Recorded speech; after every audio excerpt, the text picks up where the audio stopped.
बसस्थानक परिसरात वाहतूक कोंडी, संयुक्त कारवाईची गरज. बसस्थानक परिसरात नेहमीच वाहतूक कोंडी होत आहे.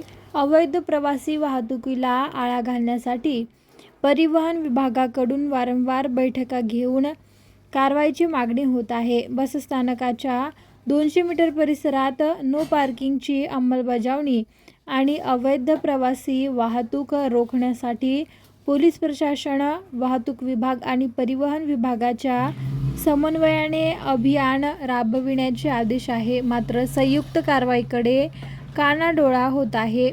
बसस्थानक परिसरात रस्त्याच्या कडेला खासगी वाहने उभी करणे, प्रवाशांची चढ-उतार करणे तसेच एस.टी. बसच्या मार्गात अडथळा निर्माण होण्याचे प्रकार आढळून येतात. गर्दीच्या वेळी या प्रकारामुळे बसस्थानकात प्रवेश व बाहेर पडताना अडचणी निर्माण होतात. त्याचा परिणाम वाहतूक व्यवस्थेवर होत आहे.